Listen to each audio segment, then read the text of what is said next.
Tepat ketika Chen Ping hendak masuk ke dalam formasi ilusi, suara tiba-tiba dari belakang mengganggunya. Tanda seru, minggir, minggir, semuanya tidak kompeten dan suka ikut bersenang-senang. Menyusul teriakan tersebut, belasan apoteker berseragam apoteker putih bergegas sambil berpegangan tangan. Sebuah jalan memisahkan mereka. Kemudian saya melihat seorang lelaki tua berambut putih, tampak seperti peri dan berpakaian abu-abu. Sebu Pao perlahan masuk ke rumah Yao Zun. Saat melihat lelaki tua ini, banyak apoteker menjadi gila. 35, 59. Yao Zun, aku mencintaimu, aku mencintaimu. Yao Zun, terimalah aku sebagai muridmu. Yao Zun, bolehkah aku menjadi anak angkatmu? Banyak apoteker yang meraung, dan banyak apoteker wanita yang mata berbinar, ingin menjadi istri lelaki tua ini.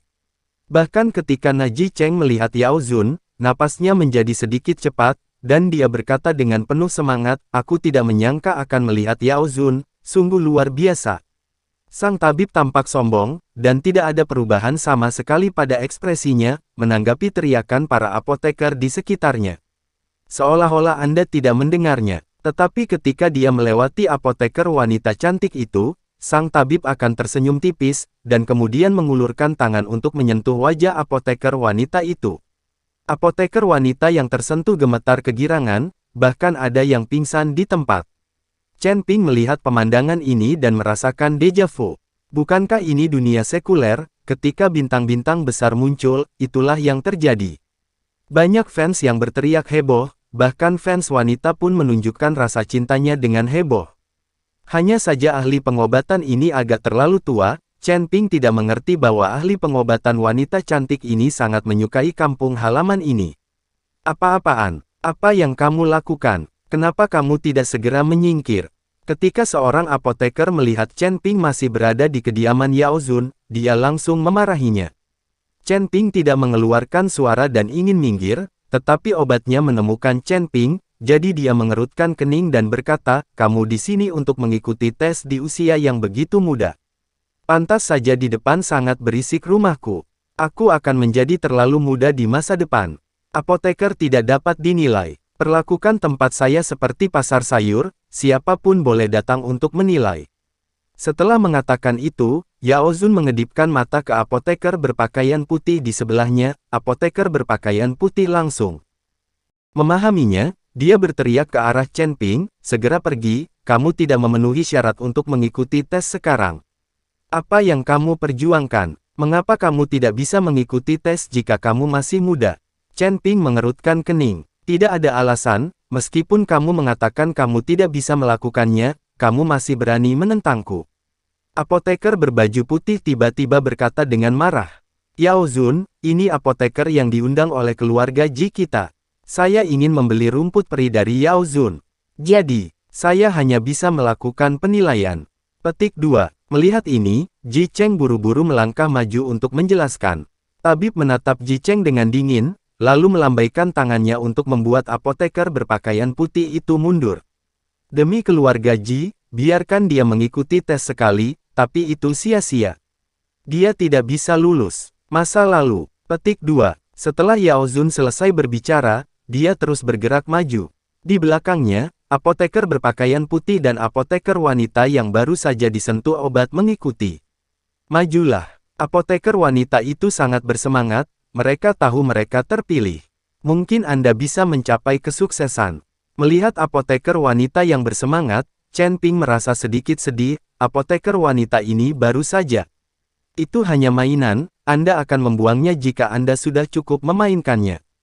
Sungguh konyol jika berpikir bahwa Anda dapat mengubah takdir Anda dan mencapai kesuksesan. Pada saat ini, Chen Ping sangat membenci ahli pengobatan ini, tetapi dia membutuhkan obat di tangannya. Rumput peri hanya bisa dibiarkan untuk dinilai. Dengan kebajikan seperti ini, dia memenuhi syarat untuk menjadi ahli pengobatan. Ini benar-benar pengalaman yang luar biasa. Chen Ping berbisik dengan suara rendah. Tapi kata-kata yang dibisikkan ini membuat Yao Zun yang hendak pergi tiba-tiba berhenti.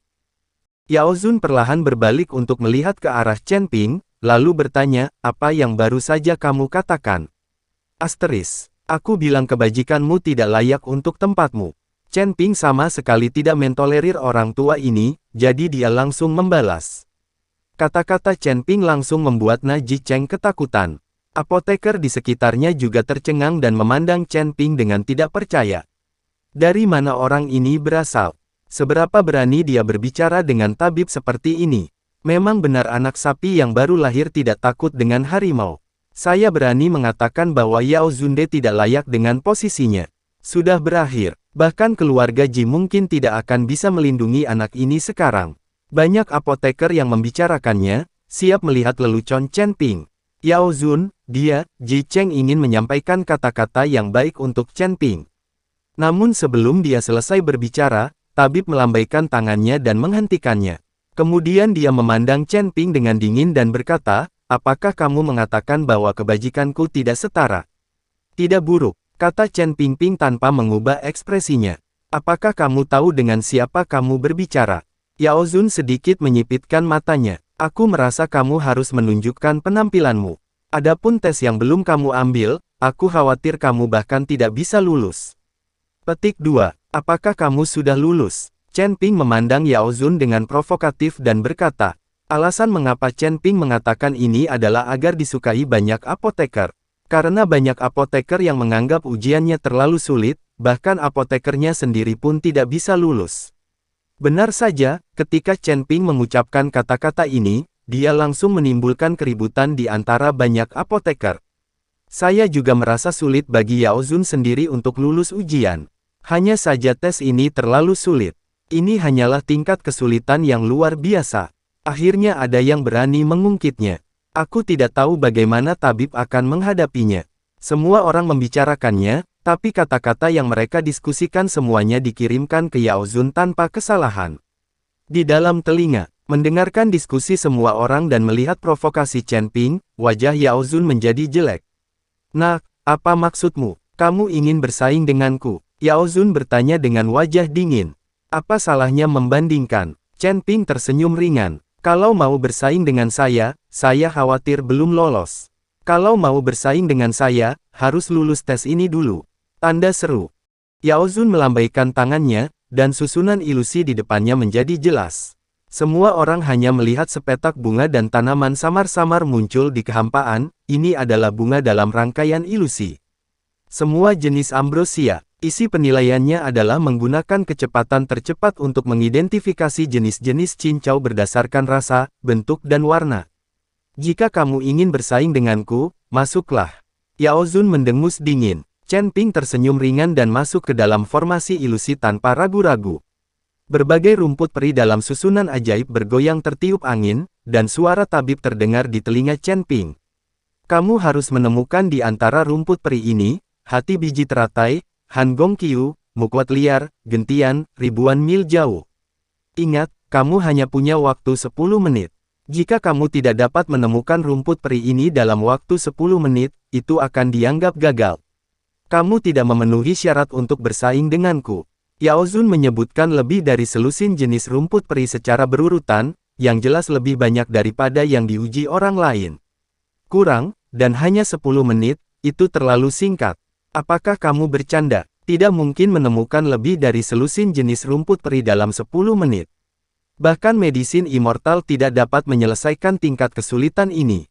Ini hanyalah tes yang mustahil. Tampaknya obat ini Zun sedikit lelah bermain. Semua orang merasa kasihan pada Chen Ping. Ini bukan penilaian, tapi hukuman. Tidak ada yang bisa menemukan selusin jenis rumput peri ini dalam 10 menit. Tapi Chen Ping tidak berkata apa-apa, melihat ke lapangan di depannya, rumput peri, sepasang mata seperti pemindaian radar rata-rata. Jenis rumput peri yang tak terhitung jumlahnya melewati lautan kesadaran Chen Ping. Kode emas Daluo di lautan kesadaran Chen Ping mulai berkedip, dan setiap jenis rumput peri mulai diposisikan secara akurat. Saya melihat Chen Ping berjalan ke depan dengan tenang dan mulai memetik cincau tanpa melihat. Seolah-olah dia sudah tahu di mana letak rumput peri itu. Chen Ping bahkan tidak menggunakan lebih dari 10 jenis rumput ubur-ubur selama 10 menit, tetapi dia sudah mencarinya di antara bunga dan tanaman. Keluar, Chen Ping menunjukkan ini kepada semua orang. Setelah melihat lusinan jenis ramuan jeli di tangan Chen Ping dan menemukannya secara lengkap tanpa kesalahan, semuanya obat-obatan. Semua guru terkejut. Bahkan Yao Zun mengerutkan kening dan ekspresinya menjadi sedikit tidak wajar. Sial, apa yang terjadi di sini? Apakah kamu curang? Apa yang kamu pikirkan? Bagaimana kamu bisa curang dalam susunan ilusi ini? Tapi ini terlalu berlebihan. Itu keterlaluan. Aku tidak menyangka pemuda ini benar-benar memiliki beberapa keterampilan. Pantas saja dia berani menantang Yao Gan. Mata semua orang membelalak dan mereka menatap Chen Ping dalam formasi ilusi, begitu terkejut hingga rahang mereka hampir terjatuh. Chen Ping perlahan keluar dari formasi ilusi, tersenyum tipis pada Yao Zun, yang masih sedikit terkejut, dan berkata, apakah aku memenuhi syarat untuk bersaing denganmu sekarang? Otot-otot di wajah Yao Zun melonjak beberapa kali, lalu dia mendengus dingin dan berkata, oke, aku akan bersaing denganmu. Tapi apakah ini sedikit lebih berisiko dibandingkan sebelumnya? Apa yang ingin kamu pertaruhkan? Chen Ping bertanya, pertaruhkan nyawamu. Wajah Yao Zun penuh dengan keganasan. Chen Ping berani menantang Yang Mulia di depan banyak apoteker, dan ahli pengobatan tidak akan pernah melepaskannya. Ketika dia mendengar tentang nasib taruhannya, Ji Cheng sedikit panik dan ingin mengatakan sesuatu, tetapi Chen Ping melambaikan tangannya untuk menghentikannya. Apoteker lainnya menarik napas. Mereka tidak menyangka bahwa tabib akan bermain begitu keras dan mempertaruhkan nyawanya. Semua orang memandang Chen Ping, bertanya-tanya apakah dia berani berjudi. Tidak masalah, jika kamu menang, kamu bisa mengambil nyawaku sesukamu. Kata Chen Ping tanpa peduli. Ini yang kamu katakan. Begitu banyak orang yang bisa bersaksi, jadi ayo mulai berkompetisi. Mata Yao Zun bersinar terang dan wajahnya menunjukkan kepercayaan diri. Tunggu sebentar, bagaimana jika kamu kalah? Chen Ping bertanya. Aku tidak boleh kalah, kata Yao Zun dengan penuh percaya diri. Bagaimana jika kamu kalah? Kamu tidak bisa membiarkan aku membayar taruhannya sendiri, kan? Chen Ping menatap Yao Zun dan bertanya. Jalan, jika saya kalah, Anda dapat mengatur kondisi apapun yang Anda inginkan. Kata Yao Zun. Oke, jika kamu kalah, aku tidak menginginkan nyawamu. Aku hanya ingin rumahmu dan semua rumput ubur-ubur di dalamnya. Chen Ping melirik ke rumah megah itu dan berkata. Yao Zun sedikit terkejut, tapi tidak langsung menyetujui Chen Ping. Apa, kamu tidak berani setuju karena takut kalah? Aku bahkan mempertaruhkan nyawaku. Tidakkah kamu berani hanya dengan hal kecil ini? Jika kamu tidak berani, menyerah saja dan aku akan mengambil apa yang aku perlukan dan pergi. Rumah besar ini masih ada. Hormat saya, Anda masih seorang ahli pengobatan yang banyak dicari. Petik 2. Kamu terus bermain-main dengan apoteker wanita cantik yang dibuat bingung olehmu. Kata-kata Chen Ping penuh ejekan. Omong kosong, siapa bilang aku tidak berani? Jika aku kalah, aku akan memberikan segalanya. Yao Ya berkata dengan marah. Baiklah, apapun katamu, aku akan menemanimu. Chen Ping memberi isyarat yang sangat sopan untuk mengundang. Melihat kesombongan Chen Ping, sang tabib kehilangan keanggunannya dan berkata dengan gigi terkatup, sebagai apoteker, cara terbaik untuk menunjukkan kekuatan kita adalah dengan memurnikan ramuan. Sekarang kita menyempurnakan ramuan yang sama. Mari kita lihat siapa yang bisa memurnikannya, cepat dan bagus. Tidak masalah, obat mujarab apa yang harus saya saring? Chen Ping bertanya. Saya melihat Yao Zun mengeluarkan botol porselen dari tangannya, menuangkan pil darinya dan berkata, kalau begitu mari kita berkompetisi dan menyempurnakan pil jade clear ini. Melihat tabib sedang mencoba menyempurnakan pil jade clear, banyak apoteker langsung gempar. Pil Yuking ini adalah karya Yao Zun yang terkenal. Jika kita membandingkannya seperti ini, itu akan sedikit tidak adil, bukan? Yao Zun sangat tidak sabar karena dia telah melakukan semua ini. Benar-benar di luar karakter bersaing dengan orang lain menggunakan ramuan terbaikmu. Semua orang mengejek pendekatan Yao Zun, tapi mereka hanya berani mengatakan secara diam-diam. Jangan berani mempertanyakannya secara terbuka.